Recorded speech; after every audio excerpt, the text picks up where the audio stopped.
ನಮಸ್ಕಾರ. ಸ್ವಾದಿಷ್ಟ ಸವಿರುಚಿ ಚಾನಲ್ನ ಪ್ರೀತಿಯ ವೀಕ್ಷಕರೇ, ಈ ಬೇಸಿಗೆ ಬಿಸಿಲಿನ ತಾಪವನ್ನು ಕಡಿಮೆ ಮಾಡ್ಕೊಳ್ಬೇಕಾದ್ರೆ ನಾವು ಹೆಚ್ಚಾಗಿ ತಂಪು ಪಾನೀಯಗಳ ಮೊರೆಯನ್ನೇ ಹೋಗ್ತೀವಿ. ಇದರಿಂದ ಆರೋಗ್ಯಕ್ಕೆ ಹಾನಿಕಾರಕವೇ ಹೊರತು ಲಾಭವಂತೂ ಆಗೋದಿಲ್ಲ. ಇವತ್ತಿನ ಈ ಒಂದು ವಿಡಿಯೋದಲ್ಲಿ ಹೆಚ್ಚು ವಿಟಮಿನ್ಸ್, ಮಿನರಲ್ಸ್ ಹಾಗೆ ಫೈಬರ್ ಅಂಶಗಳನ್ನು ಹೊಂದಿರುವಂತಹ ಬೇಲದ ಹಣ್ಣಿನಿಂದ ಜ್ಯೂಸ್ ಅಥವಾ ಪಾನಕನ ಹೇಗೆ ಮಾಡಬಹುದು ಅಂತ ಸುಲಭವಾಗಿ ಹೇಳ್ಕೊಡ್ತಿದ್ದೀನಿ. ಹಾಗಿದ್ರೆ ವಿಡಿಯೋನ ಎಲ್ಲೂ ಸ್ಕಿಪ್ ಮಾಡ್ದಿರಾ ಪೂರ್ತಿಯಾಗಿ ನೋಡಿ. ಹಾಗೆ ಈ ಚಾನಲ್ನ ನೀವು ಹೊಸದಾಗಿ ನೋಡ್ತಿದ್ರೆ ಸಬ್ಸ್ಕ್ರೈಬ್ ಮಾಡೋದನ್ನು ಮಾತ್ರ ಮರಿಬೇಡಿ.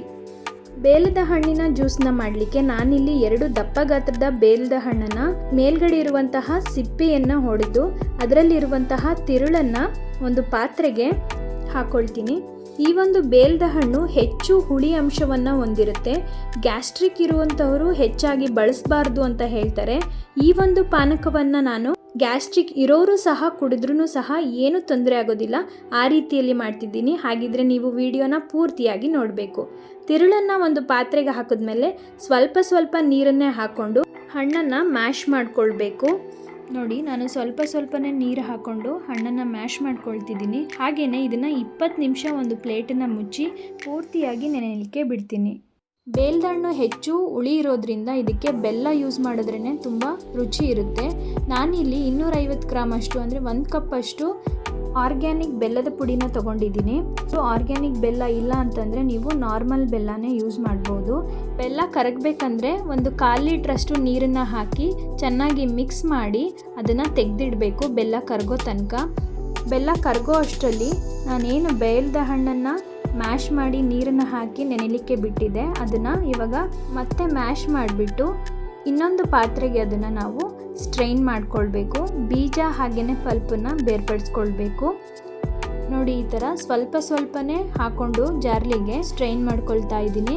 ಒಂದು ಸ್ಪೂನ್ನಿಂದ ಚೆನ್ನಾಗಿ ತಿರುಗಿಕೊಂಡು ಬೀಜದಲ್ಲಿರುವಂತಹ ಪಲ್ಪ್ ಅಂಶವನ್ನೆಲ್ಲ ಒತ್ತಿ ಸ್ಟ್ರೈನ್ ಮಾಡ್ಕೊಳ್ಬೇಕು. ಸ್ಟ್ರೈನ್ ಮಾಡಿದ್ಮೇಲೆ ಬೀಜನ ಬಿಸಾಕಬಾರ್ದು, ಅದನ್ನು ಹಾಗೇ ಇನ್ನೊಂದು ಬೌಲ್ಗೆ ನಾನು ವರ್ಗಾಯಿಸ್ಕೊಳ್ತೀನಿ. ಈ ಒಂದು ಸ್ಟ್ರೈನ್ ಮಾಡ್ಕೊಂಡಂತಹ ಬೀಜನ ಮತ್ತೆ ನಾನು ಒಂದು ಬೌಲ್ಗೆ ಹಾಕ್ಕೊಂಡು ಅದಕ್ಕೆ 1/4 ಲೀಟ್ರಷ್ಟು ನೀರನ್ನು ಮತ್ತೆ ಹಾಕಿ ಮ್ಯಾಶ್ ಮಾಡ್ಕೊಳ್ಬೇಕು.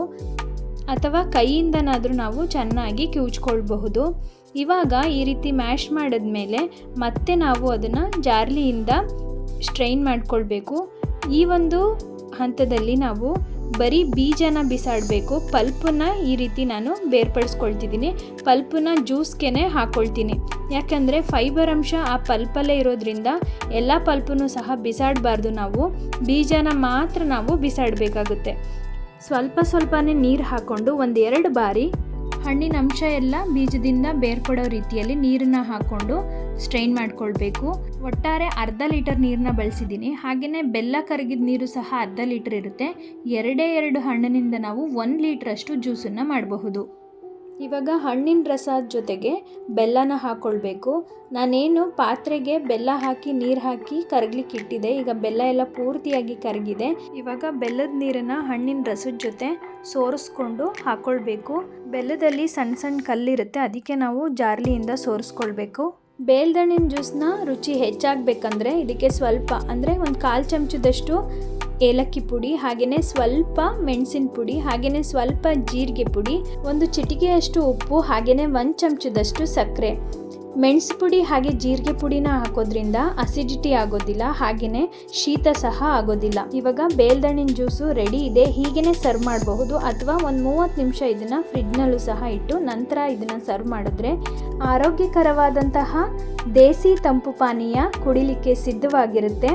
ವೀಕ್ಷಕರೇ, ಈ ಒಂದು ವಿಡಿಯೋ ನಿಮಗೆ ಇಷ್ಟ ಆಗಿದ್ದರೆ ಲೈಕ್ ಮಾಡಿ, ಶೇರ್ ಮಾಡಿ, ಹಾಗೆ ಕಮೆಂಟ್ ಮಾಡಿ.